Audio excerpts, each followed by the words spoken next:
Voter अधिकार यात्रा की बिहार में हलचल मचाने के बाद तेजस्वी यादव की बिहार अधिकार यात्रा ने जो खलबली मचा दी है बीजेपी के पूरे तंत्र में, उस तंत्र के खिलाफ भारतीय जनता पार्टी फिर से नए नए शगुफे लेकर के आ गई है। कभी वो कहती है कि तेजस्वी प्रसाद भीड़ को कलम क्यों बांट रहे हैं, कभी अमित शाह जाकर धमका देते हैं कि तेजस्वी यादव को देख लेंगे, तो कभी खुद तेजस्वी प्रसाद की रैली में सामने से भीड़ नरेंद्र मोदी जी को गालियां दे रही है।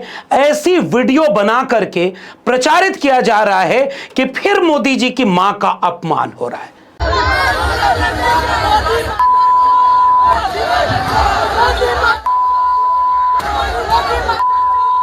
क्या वाकई बिहार में बीजेपी का चुनावी सफर बहुत मुश्किल में घिर चुका है? इसलिए भारतीय जनता पार्टी बिहार के किसी मुद्दे पर विपक्ष के मुद्दों के जवाब देने की बजाय, बिहार के जमीनी मुद्दों पर सवाल जवाब होने की बजाय 20 साल कमोबेश अपने शासन के और 12 साल केंद्र में शासन के हिसाब किताब देने की बजाय इस तरह के मुद्दों पर क्या बिहार चुनाव लड़ना चाहती है, इस बात का विश्लेषण जरूरी है।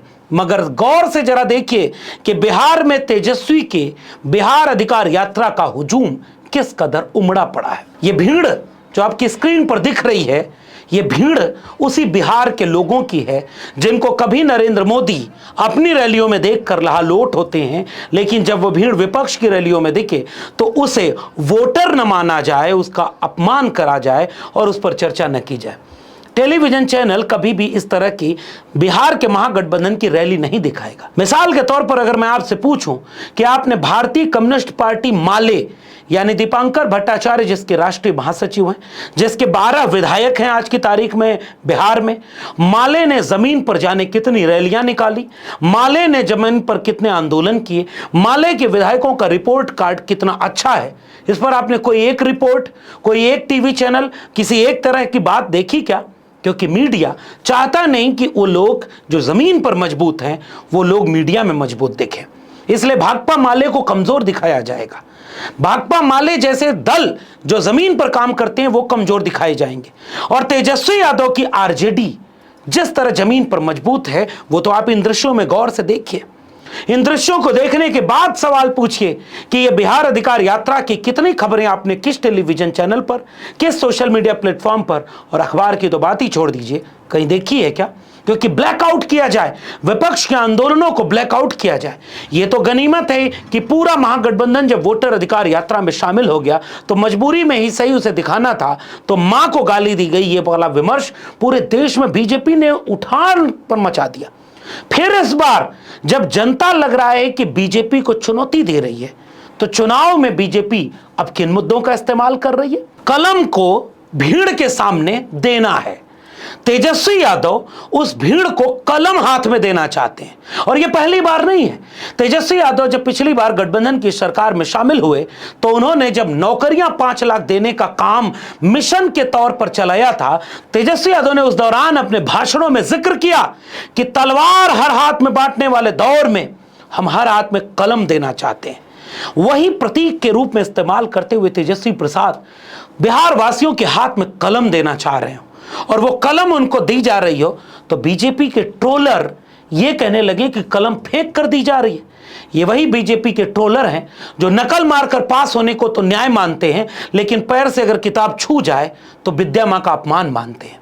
जो फीस, किताब, कॉपी महंगी करते जा रहे हो, जो सरकारी स्कूलों को बंद करते जा रहे हो, जो शिक्षा को बर्बाद कर रहे हो, बजट घटा रहे हो, वो शिक्षा को पूजने के लिए आपके नाम पर कई तरह के विमर्श खड़ा कर देंगे। कलम फेंक कर न दी जाए, भले कलम हर हाथ से छीन ली जाए। ये कोई टॉपिक है? क्या विपक्ष के मुद्दों पर आलोचना आप नहीं कर पा रहे? क्या उसी बिहार में, ये बिहार में बीजेपी की सरकार में शिक्षा व्यवस्था कितनी बदहाल है? कितने नए कैंपस खोले गए? किन कैंपसों का, एक भी कैंपस को सेंट्रल यूनिवर्सिटी का दर्जा कब मिला? कितने नए कैंपस खुले? क्या उनको बजट मिल रहा है? क्या 3 साल की डिग्री 5 साल 6 साल में बिहार में पूरी नहीं हो रही? कितनों को रोजगार मिला? और जितने कलम पाकर के रोजगार पाने की लाइन में हैं, वो आंदोलन कर रहे हैं, पुलिस लाठी मार रही है। इसका जवाब न देना पड़े तो बीजेपी कलम फेंकने को मुद्दा बना रही है। वैसे ही अमित शाह जाकर के कह रहे हैं धमकाने वाले अंदाज में उसका जवाब तेजस्वी यादव ने खुद ही दे दिया है। जरा गौर से सुन लीजिए। आप अभी ये कह रहे थे कि अमित शाह आपको धमकी दे रहे हैं, तो कल क्या बोले वो? क्या धमकी दिया उन्होंने यही बोला कि ऐसा सबक सिखाएंगे कि चुनाव अगली बार से लड़ पाएगा कि नहीं लड़ पाएगा, सोचना पड़ेगा। तो ये क्या है? वो सबक सिखाएंगे। कौन है अमित शाह जो सबक सिखाएंगे? तड़ी पार व्यक्ति तेजस्वी को बताएगा कि सबक सिखा। हम बिहार के बेटा हैं, बिहार का बेटा, बिहारी किसी से डरता नहीं, एक बिहारी सब पर भारी। भाई बिहार तो बिहार के मिजाज में जवाब देगा और धमकाने पर बिहार खफा होकर के प्रत्युत्तर देता है। बिहार उसूलों की धरती है, बिहार बुद्ध की धरती है तो कर्पूरी, जगदेव और मंडल की धरती है। बिहार सामाजिक न्याय की धरती है तो समाजवादी लोकतंत्र की जननी भी धरती है। इसलिए बिहार धमकियों को कभी भी स्वीकार नहीं कर पाएगा। जिस देश में प्रधानमंत्री नरेंद्र मोदी पीआर टीम के जरिए इस बात का प्रचार करा रहे हो कि कैसे एक बच्चा उनकी पेंटिंग बनाकर ले आए, वो रो दे, कैमरा दोनों तरफ फोकस हो जाए और पीएम साहब उस क्लिप को वायरल करवाएं, उस देश में तेजस्वी यादव अपने हेलीकॉप्टर में बुलाकर एक बच्चे को कलम दें, इस पर क्यों नहीं डिबेट हो? डिबेट तो होनी चाहिए।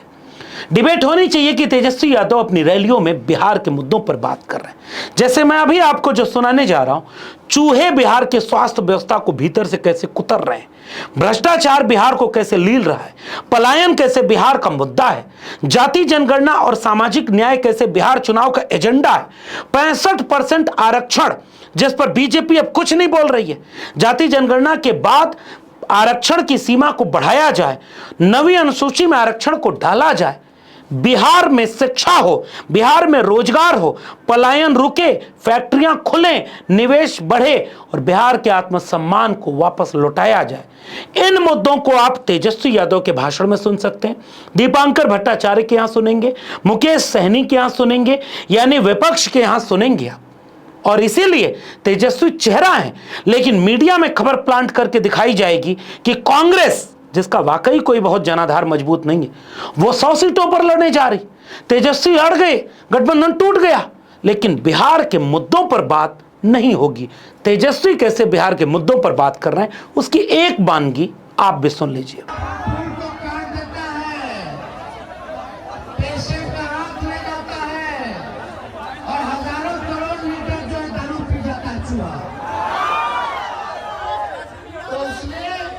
जितना भ्रष्टाचार बिहार में, जितना बिहार में अपराध है, इस सरकार में इकबाल खत्म हो चुका है। अब नीतीश जी बिहार चलाने के लायक नहीं है। अब बिहार को नौजवान मुख्यमंत्री चाहिए, जिसने काम किया हो, जिसने नौकरियां दी हो और फतवा के लोग जिस हुजूम में तेजस्वी बात कर रहे हैं, रात का अंधेरा हो या दिन का तापमान, पसीनों से लथपथ लोग हों या अपने साथ में फूलों की बारिश कर रहे अपने नेता का स्वागत करने वाले बिहार के लोग, वो समाजवादी वो आंदोलन जो मंडल, कर्पूरी और जगदेव के फॉर्मूले को आगे बढ़ा रहा है, जो बुद्ध की धरती पर लोकतंत्र बचाने की, हिफाजत करने की और संविधान को हाथ में लेकर सबसे मजबूत लड़ाई जनता की लड़ रहा हो, उसके खिलाफ नैरेटिव इसी तरह तो बनाया जाएगा ताकि उसके मूल मुद्दे बहस से गायब हो जाएं। इन मुद्दों पर बहस ही ना हो कि क्या शानदार यात्रा बिहार में, बिहार अधिकार यात्रा तेजस्वी की चल रही है, क्या शानदार जमीन पर भूमिका भाकपा माले बना रहा है, क्या शानदार काम नैरेटिव के लिहाज से इंडिया गठबंधन कर रहा है। तो लाया क्या गया कि भीड़ से नारे लगाए गए तेजस्वी यादव के सामने नरेंद्र मोदी जी के खिलाफ जो गालियां थी, और आज तक इसका डॉक्टर्ड है कि नहीं है, जांच हुई क्या? क्या बीजेपी के ट्रोलर जो ये वीडियो जारी कर रहे हैं, इन्होंने इसका सबूत जुटाया क्या? फॉरेंसिक जांच हुई क्या? कहीं फर्जी तो नहीं? और अगर ये वीडियो ओरिजिनल है तो ये नारे लगाने वाले प्रायोजित तौर पर भेजे तो नहीं गए थे? इसका जवाब तो खोजना होगा। लेकिन आरजेडी की उसी जगह से जो लोग शामिल थे, वो लोग जो वीडियो शेयर कर रहे हैं, उसमें तो ऐसा कोई नारा नहीं सुनाई दे रहा है। आप भी सुनिए।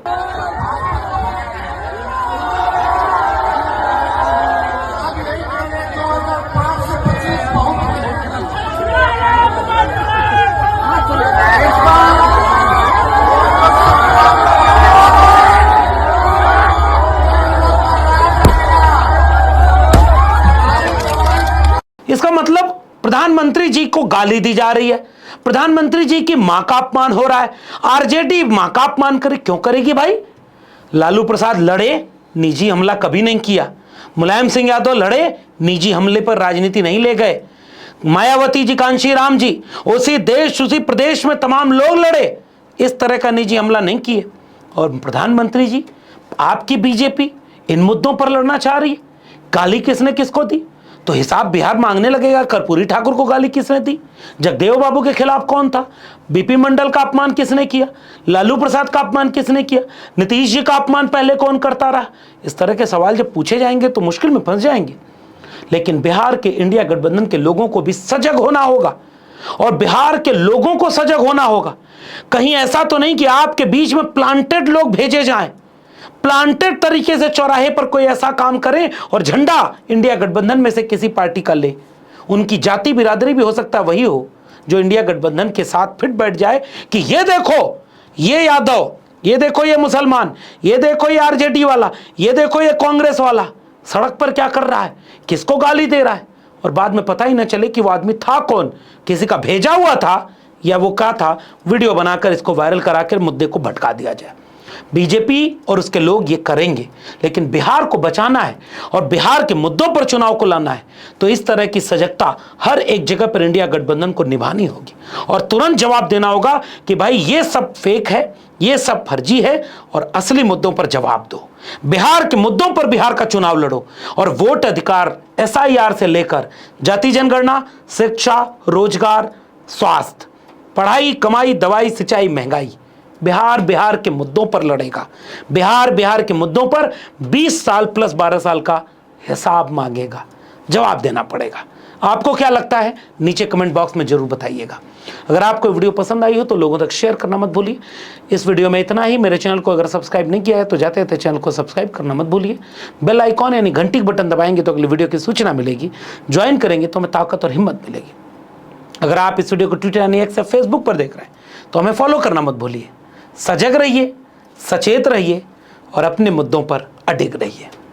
संविधान बचाएगा। बहुत बहुत धन्यवाद।